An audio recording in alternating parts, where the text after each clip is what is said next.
Regarde donc ces îles mystérieuses. Il a fallu des années de corrosion de la mer et de travail de la nature pour faire émerger de terre ces magnifiques îles. Mais non, je plaisante, bien sûr, elles ont été fabriquées par l'homme. The World Islands forment un archipel des Émirats arabes unis et ne sont en fait qu'une des nombreuses splendides îles artificielles qui ont été créées par l'homme. Et même si l'idée d'îles artificielles semble très moderne, ce processus a en fait une longue histoire. Il y a plusieurs milliers d'années, les peuples préhistoriques accumulaient des centaines de rochers au fond des lacs ou des rivières pour créer de petites îles. On les trouve encore dans le nord de l'Écosse. Le processus était difficile et devait prendre beaucoup de temps, puisque certaines pierres pesaient jusqu'à 250 kg chacune. Les îles étaient donc importantes et avaient un certain but sacré, mais encore aujourd'hui, cela reste un mystère. Nous connaissons bien l'utilité des chinampas, des îles artificielles aztèques dédiées à l'agriculture. Ces petites îles en forme de crête étaient construites sur des zones humides et des marécages, et étaient séparées par des canaux. Elles fournissaient suffisamment d'eau pour faire pousser des fruits, des légumes et des fleurs tout au long de l'année. Ces jardins flottants sont toujours présents et on les trouve encore dans certaines régions du Mexique.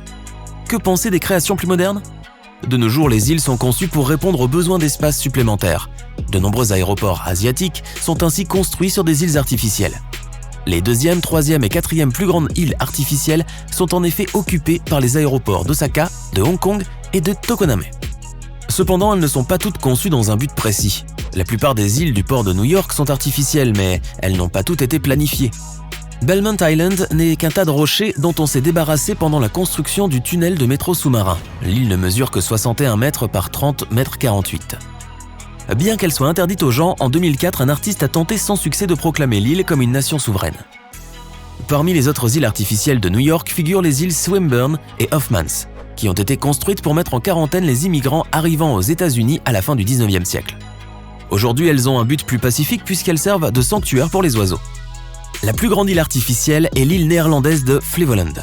Après l'inondation de 1916, les autorités ont décidé de reconquérir la baie locale et ont construit un barrage en déconnectant l'entrée de la mer. En 1968, les terres ont été récupérées et sont devenues la plus jeune province néerlandaise appelée Flevopolder. L'île mesure 970 mètres carrés et abrite plus de 400 000 habitants. Mais pour certains, une seule île ne suffit pas et des archipels entiers sont donc créés. 4 énormes projets ont été réalisés aux Émirats arabes unis. L'un d'entre eux est l'archipel The World, mentionné plus haut. Examinons les choses de plus près. Dubaï, la capitale de l'un des 7 Émirats, est connue pour son grand luxe. C'est une opulente oasis au milieu du désert qui abrite le Burj Khalifa, le plus haut bâtiment du monde, de somptueux centres commerciaux et des fontaines monumentales. Au début des années 2000, les Émirats étaient en plein boom immobilier et la valeur des terres côtières a grimpé en flèche. Très vite, toutes les côtes ont été occupées. Toutes les meilleures terres ont été prises et il semblait n'y avoir pas de solution. On ne peut pas créer de nouveaux biens immobiliers sortis de nulle part, n'est-ce pas ? Mais à Dubaï, rien n'est impossible. Une société immobilière a annoncé un nouveau projet visant à créer quelques îles avec plus de terrain côtier pour agrandir le littoral.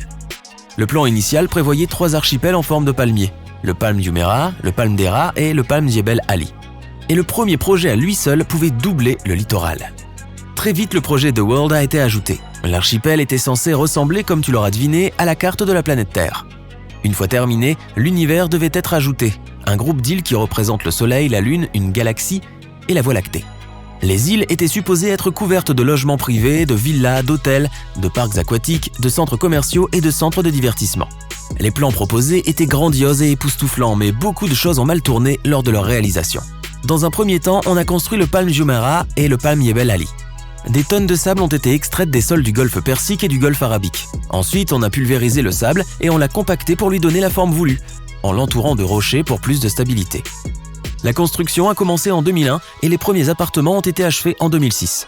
Aujourd'hui, Palm Jumeirah est l'une des îles artificielles les plus reconnues. Elle se compose d'un tronc et de 17 formes de feuilles de palmier entourées d'une île en forme de croissant.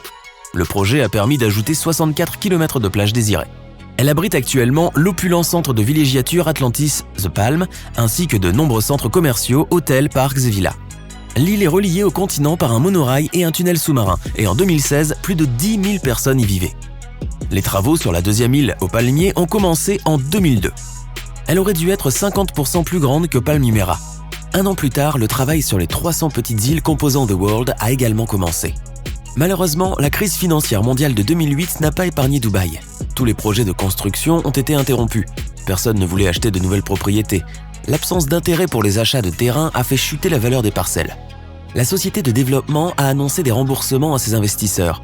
Les bancs de sable ont été abandonnés à mi-chemin. Le Palm Deira, à moitié construit, a été rebaptisé en 2013 Île Deira. Il accueille le Night Souk, le plus grand marché de nuit de The World, et le centre commercial Deira Mall, qui compte plus de 1000 magasins. Il faut espérer que le plan de développement des autres îles sera mené à bien.